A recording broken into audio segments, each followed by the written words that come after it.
Ça serait génial si d'un coup de baguette magique, on pouvait faire pleuvoir des opportunités.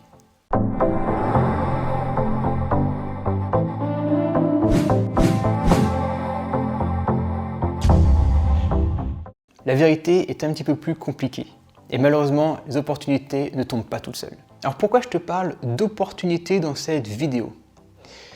Avant de voir comment se créer les opportunités, parce que oui, on peut se les créer, elles ne vont pas venir à toi, mais il y a des moyens de les créer, ou plus exactement des moyens pour les favoriser ou les attirer. C'est qu'il y a beaucoup de personnes qui n'osent pas se lancer parce qu'elles attendent l'opportunité. Et ça se comprend parce que quand tu te lances dans quelque chose, c'est inconnu.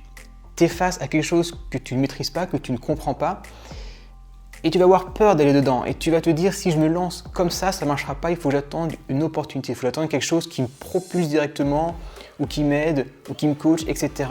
Donc tu attends l'opportunité. Et quand tu commences de zéro, forcément, une opportunité, c'est un énorme coup de boost, et aussi un coup de boost pour ta motivation. Au lieu de petit à petit gravir les échelons, tu vas directement passer quelques étapes, et forcément, d'un point de vue motivation, ça serait vraiment l'idéal. Donc on l'attend. On a ce projet en tête, qui commence à mûrir, mais on se dit, je me lancerai que lorsque j'aurai trouvé l'opportunité. Et il faut justement avoir le raisonnement inverse. Il ne faut pas attendre l'opportunité pour se lancer, mais il faut se lancer maintenant pour favoriser les opportunités. C'est toi qui vas devoir aller à l'opportunité et c'est pas elle qui va venir à toi.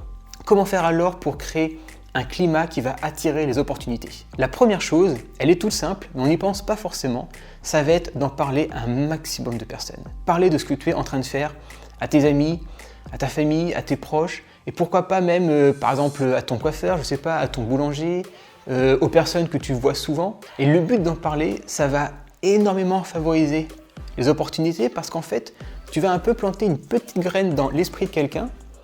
Et si cette personne rencontre l'opportunité dont tu as besoin, elle va probablement y penser et après faire le lien avec toi.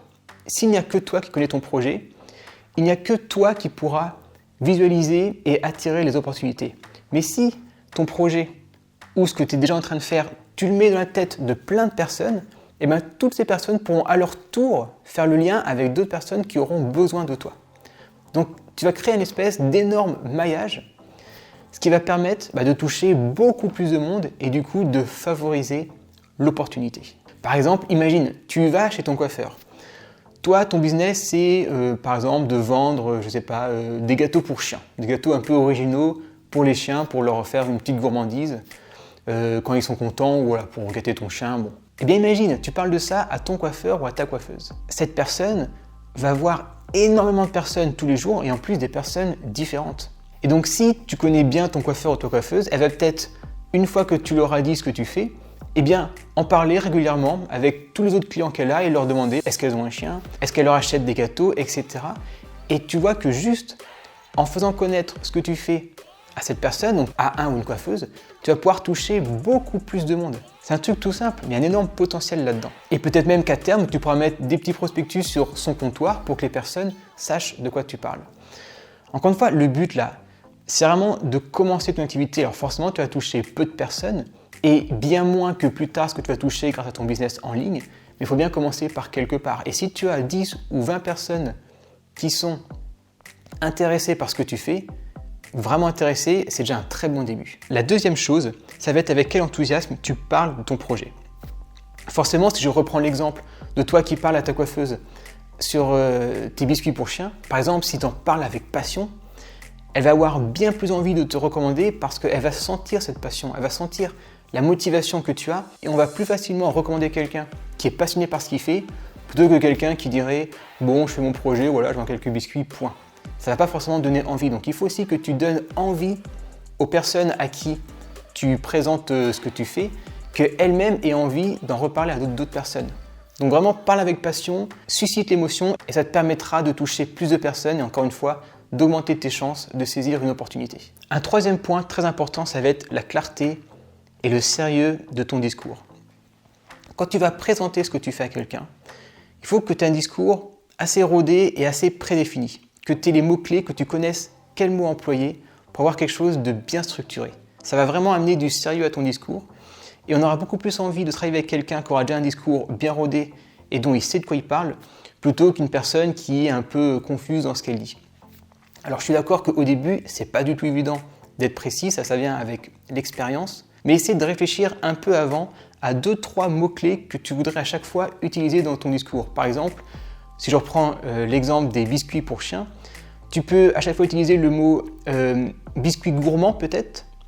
Tu peux utiliser un mot comme quoi ton chien va être très content, que tu vas faire plaisir à ton chien, parce que le but de donner un biscuit, c'est aussi de faire plaisir à son chien. Donc un mot-clé qui décrit le fait que le chien va être content. Et aussi peut-être parler du fait qu'on trouve ça nulle part ailleurs et que c'est original et que ça va changer un peu de tout ce que mange ton chien. Ça va te permettre comme ça, sans avoir un discours déjà tout fait, parce qu'il ne faut pas non plus être un robot, mais savoir que chaque fois que tu en parles, il faudra que tu places le mot gourmand, le mot originalité et le mot faire plaisir à ton chien. Et comme ça va favoriser le nombre de personnes qui vont voir ton sérieux et donc qui vont vouloir travailler avec toi ou qui vont te recommander s'ils ne sont pas intéressés. Et cela va favoriser les opportunités. Ces 3 choses, si tu les fais bien et de façon cumulée, vont réellement augmenter les chances d'avoir une opportunité. Il faut bien comprendre qu'on ne peut pas vraiment créer une opportunité. On ne peut pas créer, sinon demain tu pourras la créer. Tu peux seulement favoriser, tu peux seulement mettre la chance de ton côté. Les opportunités, c'est exactement comme la chance. Souvent on dit que telles personnes ont de la chance. En fait, elles n'ont pas de la chance. Elles ont juste su provoquer, favoriser, amener la chance à eux en répétant une action encore et encore. Et à force de la répéter, à force de, par exemple, parler de ce que tu veux faire, tu vas forcément toucher des personnes intéressées. Il faut vraiment faire l'effort sur le long terme et tu verras petit à petit, ça va grossir, tu vas grossir ton réseau. Et il y a forcément un moment où une bonne opportunité va se présenter à toi. Donc sois persévérant, sois efficace, sois patient et tu verras que ces opportunités arriveront. Si jamais tu as envie de me raconter une de tes opportunités en commentaire, ce sera avec plaisir que je la lirai et que je t'y répondrai. C'est toujours intéressant des fois de voir comment les personnes ont réussi à avoir une opportunité, que ce soit quand elles ont postulé dans quelque chose ou quand elles ont voulu vendre un produit.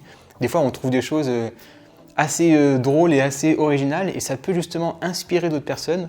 Donc si tu as eu un cas comme ça, vraiment mets-le en commentaire, ça peut être utile pour toutes les personnes qui vont voir cette vidéo et aussi pour moi parce que je suis toujours curieux de voir les expériences des autres personnes, comment elles ont fait, comment elles ont réussi. C'est toujours bon à apprendre. Et moi, je te dis à la prochaine dans une nouvelle vidéo.